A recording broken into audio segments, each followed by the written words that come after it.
Algum tempo atrás, uns domingos, nós pregamos sobre qual é a sua história. E hoje, nós vamos estar pregando sobre uma nova história. A gente, não importa a história que você viveu até hoje.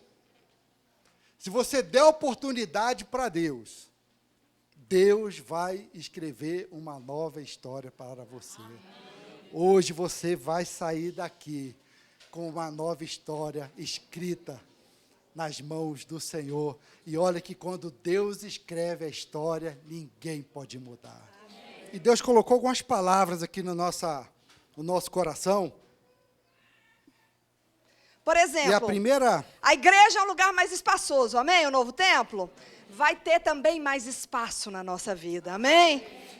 Isaías 54, versículo 2 até o 4, diz assim: alarga o espaço da tua tenda, estende as cordas, reforça as estacas, pois há de transbordar para a direita e para a esquerda. A tua descendência tomará posse de outras terras. É para os seus filhos também. E repovoará cidades abandonadas. Amém. Não temas, porque não tornarás a ficar envergonhada. Jamais te sentirás humilhada. Aleluia. Porque não ficarás constrangido. Então, olha só, o tempo de fracasso, o tempo de humilhação acaba hoje. E vai acabar, sabe aonde, Adésio? Aqui nesse altar. Amém. Porque nós vamos estar orando com poder, com autoridade. Você vai trazer tudo que tem envergonhado você. E você vai trazer nesse altar e você vai sair daqui curado, liberto, sarado. Uma nova história Deus tem para nós nessa noite. Chega Amém? de vida apertada, amém? Chega de espaço apertado. Chega de lugar onde a gente não tem espaço para crescer. Chega dessa vida apertada. É tempo de alargar as nossas fronteiras. É um novo tempo, um espaço novo, um local onde a gente vai poder crescer, um local de ampliação da presença de Deus na nossa vida. E o tremendo nessa passagem aqui é que não é só para nós. Os nossos filhos receberão. É algo que nós vamos deixar no altar hoje e vai frutificar na nossa descendência, amém? Salmo 126, versículo 5, diz assim: os que em lágrimas semeiam, em júbilo ceifarão. Aleluia! Amado, se você tem chorado na presença de Deus, Deus, se você não tem chorado e está passando problema é seu. Mas se você tem chorado, você vai, com alegria, você vai colher. é tempo de colheita, Você vai colher. é tempo de júbilo, amém? Encerra esse ciclo da tristeza, encerra esse ciclo do choro e começa o tempo do júbilo do Senhor, da colheita do Senhor na nossa vida. Mas, pastor, eu estou chorando tanto, pastor, tanto, que eu estou até meio esquisito aqui nos meus olhos. Provérbio 15, 13, diz assim: a alegria do coração ilumina todo o rosto. Em algumas Mas a versões tristeza fala, da alma formoseia o rosto. abate todo o corpo. Eu lembro, alguns anos atrás, eu vi um testemunho, não sei quantos aqui conhecem a irmã Zilda, mas Deus trabalhou muito na minha vida através do testemunho dela. E ela conta que ela estava no meio de uma crise no casamento, uma crise terrível, do marido tentar matar ela. E ela disse que ela tinha chorado muito, estava com o rosto todo inchado, o rosto todo deformado, de tanto chorar. E, de repente, deu uma vontade dela de descer para comprar uma revista. Olha só, essas coisas assim que a gente... Só pode ser Deus. A pessoa no meio de uma crise, com a cara toda deformada, tem vontade de ir na banca de jornal para comprar uma revista? Só pode ser Deus. E aí ela entrou no elevador e ela encontrou uma vizinha que ela não via há muitos anos. E a hora que ela olhou para aquela vizinha, chamou a atenção, porque a mulher estava linda. E ela olhou e ela falou assim: o que aconteceu com você? Você está tão diferente, você está tão bonita. E aquela vizinha olhou para ela e falou assim: foi Jesus. Jesus mudou a história da minha vida ali naquele elevador, por causa da beleza do rosto daquela mulher. Deus foi ministrando na vida da Zilda, e Deus foi transformando a vida da Zilda. Ela ajoelhou antes de chegar lá embaixo. Ela já estava de joelho dentro do elevador, entregando a vida dela para Jesus. E eu lembro que, quando eu conheci a Zilda, foi num chá da Donep. O primeiro chá que eu fui, eu tinha acabado de aceitar Jesus. E eu cheguei naquele lugar, e eu olhei, e só tinha velho. Eu tinha 25 anos. Só tinha velho naquele lugar, pastor Clênio. E eu comecei a falar assim, o que eu estou fazendo aqui? Não, era só mulheres. Era só mulheres. O que eu estou fazendo aqui? Aqui não é meu lugar. Comecei a me sentir mal, porque só tinha gente velha, eu era jovem. O que eu estava fazendo ali? De repente, chegou uma mulher jovem. E ela entrou, uma mulher linda. E ela entrou, e quando eu vi, ela sentou na mesa principal. Eu falei, não é lugar só de velho, não, tem uma jovem ali. E quando ela era a preletora da noite. E quando ela pegou o microfone, ela começou falando assim, eu tenho 34 anos de casada, e eu estava achando ela jovem. Nunca vou me esquecer, 34 anos de casada. Aquela mulher jovem, aquela mulher linda, contando o que Deus tinha feito na vida dela. Sabe quem é essa mulher? A Zilda. Aquela que estava toda deformada dentro do elevador, mas que aceitou Jesus. Jesus aformoseia o rosto da gente. É tempo de nova beleza na nossa vida. É tempo de formosura. É tempo onde as pessoas vão olhar para a gente e vão ver algo diferente. A beleza do Senhor Jesus na nossa vida. Amém? Nós vamos deixar algumas coisas aqui nesse templo. Tem coisas que a gente não vai levar lá para o novo templo. Por quê? Porque não funciona lá, Samuel. Não combina. Lá está tudo novinho.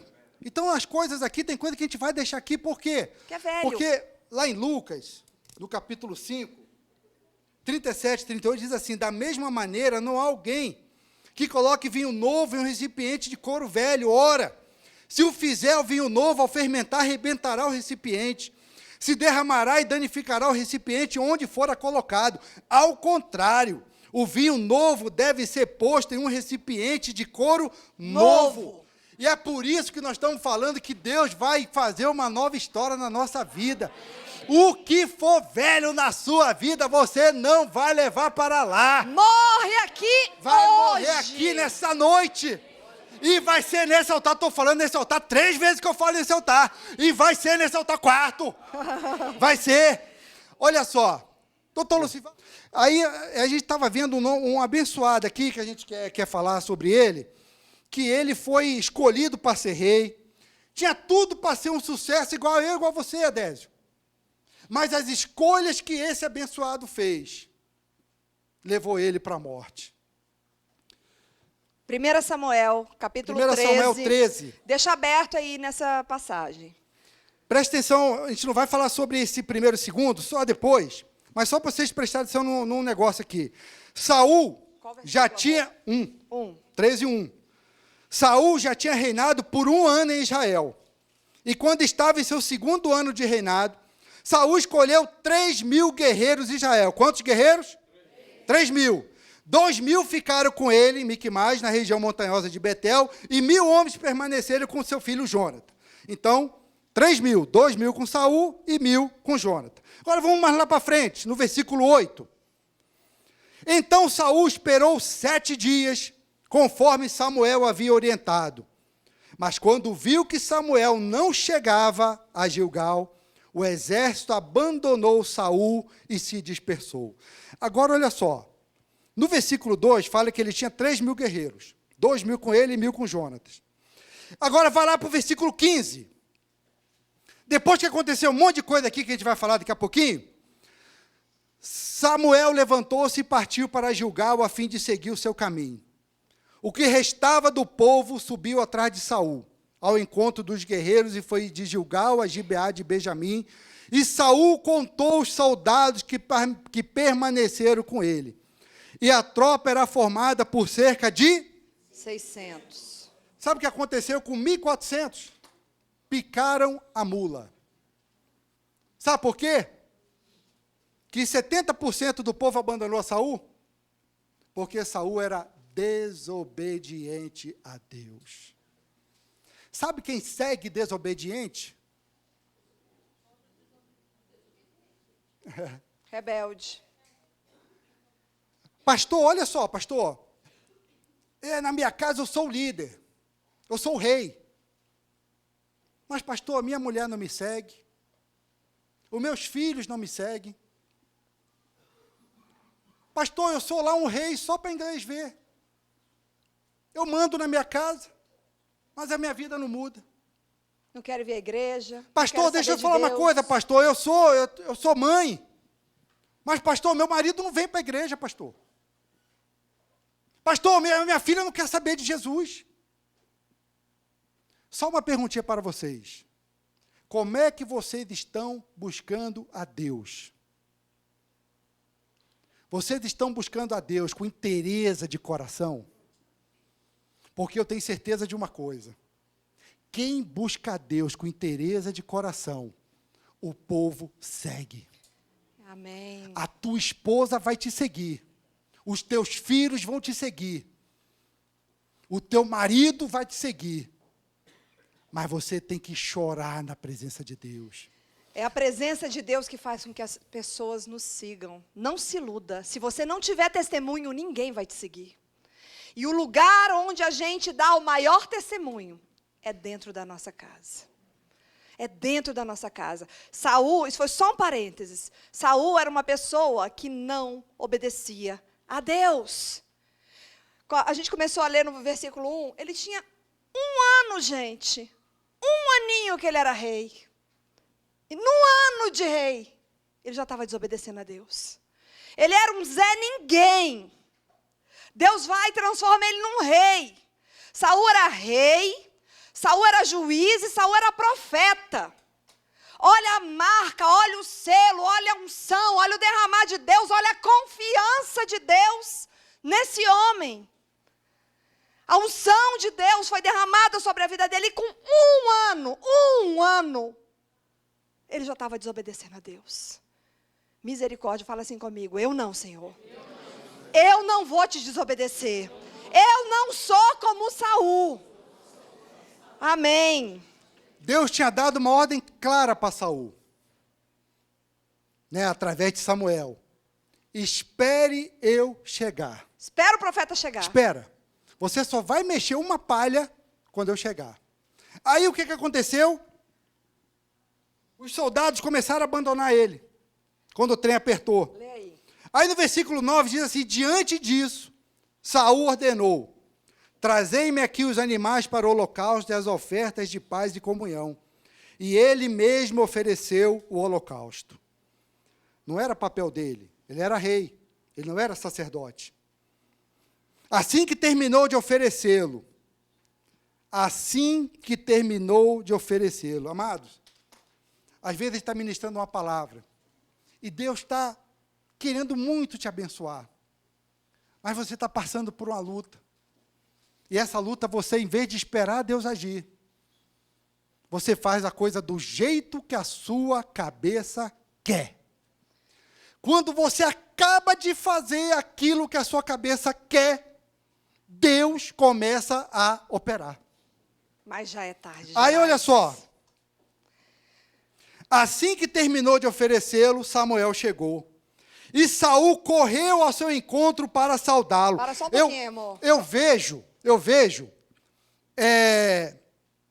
esse Saul era tão abençoado, se fosse hoje, ele tinha pecado com a maior cara lavada. Se na hora que Samuel chegasse, ele se ajoelhasse e falasse assim, Samuel, me perdoa, Samuel. Errei. Eu errei. Vacilei. Eu pisei na bola. Eu fiz coisa que eu não devia. Ora para Deus me perdoar. Mas sabe o que aconteceu? Assim que terminou de oferecê-lo, Samuel chegou e Saul correu ao seu encontro para saudá-lo. Imagina ele falando assim para Samuel, Samuel, a graça e a paz. Oh, glória a Deus, aleluia. E Samuel chega e fala assim, Saul, o que é que você fez? E amados, infelizmente, é assim que muitos de nós estamos. Tem pecado com a maior cara lavada. E chega aqui e fala, paz do Senhor, pastor. Paz do Senhor, pastor Clênio. Paz do Senhor, irmãos. Não tem arrependimento. Não tem humildade. Bom, Saul ficou apavorado, porque o profeta não chegava, porque os soldados estavam abandonando ele, Porque o exército inimigo estava próximo, ou seja, Saul só olhou para as circunstâncias, ele ficou ansioso, ele ficou apavorado, ele tinha 1 milhão de justificativa para dizer, eu só fiz isso por causa disso, eu fiz isso por causa daquilo. Saul era o expert em justificativa. Tinha sempre uma respostinha na ponta da língua. Ele sempre sabia o que responder. E muitas vezes a gente está da mesma maneira. As circunstâncias são o principal motivo para a gente andar independente de Deus. O negócio está ficando apertado. Deus não faz nada. O profeta não aparece, eu tenho que agir. Eu tenho que dar um jeito. Quantas pessoas estão agindo como Saul, desobedecendo a Deus? Olha só. Se Saul tivesse dado ouvidos à lei... Dá licença aqui, amor. A lei, ele jamais teria oferecido holocausto. Porque ele era rei, ele era juiz, ele era profeta, mas ele não era sacerdote. E a lei dizia que só o sacerdote podia oferecer holocausto. Ele conhecia a lei? Conhecia, mas ele não temia a lei. Ele não obedecia à lei. E quantas vezes nós estamos cheios de justificativa, não obedecendo a palavra. A lei está aqui. Deus está falando. Deus estabelece quais são as regras. Deus é muito claro. A nossa prosperidade está diretamente relacionada com a nossa obediência. Quando nós obedecemos, nós prosperamos. Quando nós desobedecemos, nós não prosperamos. E o interessante é que Saul não teve só uma chance, assim como nós. Graças a Deus que nós não temos só uma chance. Nosso Deus é um Deus de oportunidade. Ele renova as nossas oportunidades. É isso que Ele está fazendo hoje. Ele está falando comigo e com você. Olha, você não tem respeitado a minha palavra. Você não tem sido dependente de mim. Você tem deixado o velho no lugar do novo. E a unção que eu tenho derramado não tem servido para a sua vida. Mas eu estou te dando uma nova oportunidade. Você aqui hoje, nesse altar, quinta vez, vai deixar o velho. Deus está dando oportunidade. Deus deu outras oportunidades para Saul. Amém? Eu até falei com o Samuel antes, que a gente tinha colocado ele aqui na palavra também. Ontem nós chegamos em casa, o Samuel ligou, falou assim, pastor, você está com a pastora aí? Eu falei, estou. Pode colocar no Viva Voz? Claro. Nós colocamos no Viva Voz. Ele falou assim, pastora, naquela hora lá, uma hora lá que não sei qual que foi, o Samuel falou que ele deu uma respostinha atravessada para Bruno. Foi isso mesmo? Uma resposta mais ou menos? Não sei como é que foi o negócio lá. E, você percebeu, pastora? Ela falou, não percebi. Mas mesmo assim, pastora, o Espírito de Deus me incomodou. E eu não ia conseguir dormir se eu não tivesse ligado para a senhora para pedir perdão. Você sabe quem coloca isso em nós? Chama-se Espírito Santo de Deus. Porque é Ele que nos convence do pecado, da justiça e do juízo. A Bruna nem percebeu quanto que o Samuel tinha dado uma respostinha para ela. Mas aquilo ali, na hora que o Espírito Santo falou assim, Samuel, liga para a pastora e pede perdão. Foi a mesma coisa de Davi. Davi pecou igual a Saul, desobedeceu igual a Saul, só que na hora que Natã chegou e confrontou ele, na hora, em vez de ele se justificar, o que ele fez? Se arrependeu. Essa é a diferença. Pequei contra o meu Deus, pequei. E Davi recebe o perdão de Deus. Então, essa é a grande diferença. Se você quiser hoje trocar esse odre velho por um odre novo, você vai ter que se humilhar, você vai ter que se arrepender e você vai ter que deixar o Espírito de Deus agir na sua vida. A palavra estabelece o padrão, ela estabelece a regra, ela estabelece o que a gente tem que fazer para prosperar. E hoje o pastor Clênio falou uma coisa tremenda aqui. E é isso que Deus está repetindo agora à noite. Não ore para Deus mudar o seu ambiente. Porque se Ele mudar o seu ambiente, não te mudar, você vai estragar o seu ambiente de novo. Nessa noite nós vamos orar para Deus nos mudar, para tirar o velho da gente, aquilo que impede o vinho novo de prosperar na nossa vida. É a nossa vida que precisa mudar. Nós vamos encerrar ciclos de repetidos pecados. Nós vamos encerrar ciclos de repetidos fracassos. Tem áreas, a hora que a gente estava orando, Deus falou, tem pessoas aqui que andam em círculo. Elas começam, elas vencem aquilo, daqui a pouco elas estão de novo naquilo. Aí elas oram, Deus traz provisão, elas vencem aquilo, daqui a pouco elas estão de novo naquilo. Nessa noite, recebe aí, em nome de Jesus. Isso vai parar. Isso vai parar, é um novo ciclo. Você vai sair desse ciclo vicioso e vai entrar num novo patamar de Deus, para minha e para a sua vida, amém? Um dos motivos que Saul se suicidou. 2 capítulos para frente, no capítulo 15, Deus tinha dado uma ordem para ele matar todo mundo. Deixar ninguém vivo. Matar rei, não trazer nenhum despojo. E aí ele foi lá e desobedeceu a Deus de novo. E aí o profeta foi lá de novo com ele. 1 Samuel 15, 19 e 20. E falou assim: por que não obedeceste às ordens de Yahvé? Por que precipitaste sobre os despojos do inimigo e fizeste o que é mal aos olhos do Senhor? Ó, a respostinha Aí, agora. se Saul mais uma vez tivesse falado assim: Samuel, me perdoa, pequei de novo, ora para o teu Deus, para ele purificar esse meu coração. Mas não, olha o que fala no 20. Então Saul argumentou com Samuel, olha mas eu obedeci a Yahvé, realizei a missão a quem fui incumbido, poupei Agag, rei do Amaleque, mas aniquilei os amalequitas. Cheio de razão. A nossa justiça própria para Deus é como trapo de imundícia. A nossa justiça para Deus não vale nada. O que nós precisamos fazer, e a palavra dessa noite é: se arrepende, não justifica. Eu fiz isso porque o pastor Clênio falou isso. Eu fiz isso porque o pastor Talismã falou isso. Eu fiz isso porque meu marido fez isso. Eu fiz isso. Para, por favor.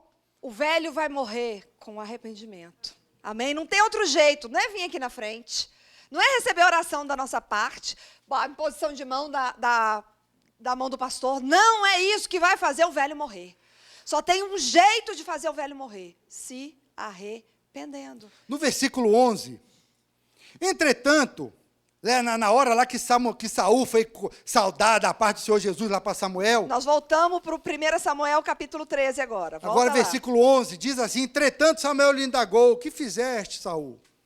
Ao que Saul lhe respondeu prontamente, já tinha uma respostinha na língua. Rapaz, a pessoa que ela se justifica, você pode ver como ela tem tudo na ponta da língua. Sabe por quê? Porque ela fala sem pensar. Ao que Saul lhe respondeu prontamente: eu vi que os soldados me deixavam, coitadinho, e debandavam. E de outra parte, ainda sobrou para o Samuel ainda, rapaz. A culpa foi de Samuel. E de outra parte, tu não chegaste no dia estabelecido, rapaz. E ainda que os filisteus estavam reunidos em Miquimais.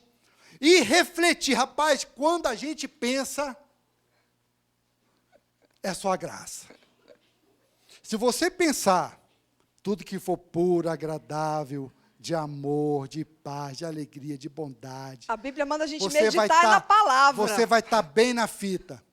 Agora, você tirou algo que não é de Deus para pensar, aí pronto. Aí o que o abençoado aqui refletiu? Refletiu muito. Refleti, pensei, agora os filisteus vão cair sobre mim, Gilgal. Estou ferrado. E eu nem sequer tentei buscar a face de Yahvé e alcançar a sua ajuda. Assim, premido pela necessidade, ofereci o holocausto. Quando a gente pensa que nós somos deixados ser tomados pelas circunstâncias, as circunstâncias elas nos apertam, nós vamos fazer coisa que não agrada a Deus. E o que Deus quer te oferecer nessa noite, Ele quer alargar a tua tenda. Amém. Ele quer que você fique mais bonito. Amém. Amém? Mais bonito. Essa parte eu gosto. E nessa noite, você precisa se arrepender. Mudar de atitude. Começar um novo estilo de vida. Nós vamos hoje encerrar esse ciclo aqui de desonra, de derrota, de orgulho, de vaidade, De de justificativa. justificativa. Nós vamos encerrar isso aqui hoje. E você vai sair daqui.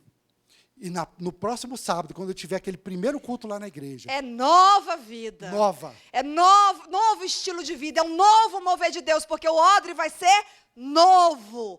Para a unção nova de Deus derramar na nossa vida. E como a gente falou aqui, quem convence é o Espírito Santo de Deus. Então, antes da gente chamar você para vir ao altar, eu queria que você fechasse seus olhos. E eu quero fazer uma oração. Enquanto eu oro, você vai conversando aí com o Espírito de Deus. Senhor, em nome de Jesus, eu peço que o Teu Espírito venha agora de uma maneira extraordinária sobre a vida de cada pessoa que está aqui dentro dessa igreja nessa noite. Vai trazendo, Senhor, a Tua memória, Senhor. Vai lembrando, vai colocando, Senhor, na mente deles o que é do velho homem que precisa morrer hoje, Senhor. Quais são as velhas atitudes, quais são os posicionamentos, Deus, que cada um precisa deixar no Teu altar.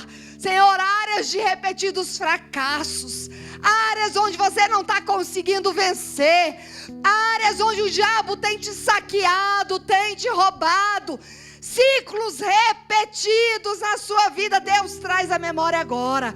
Áreas onde o coração está endurecido, áreas onde toda vez que Deus te confronta, você justifica.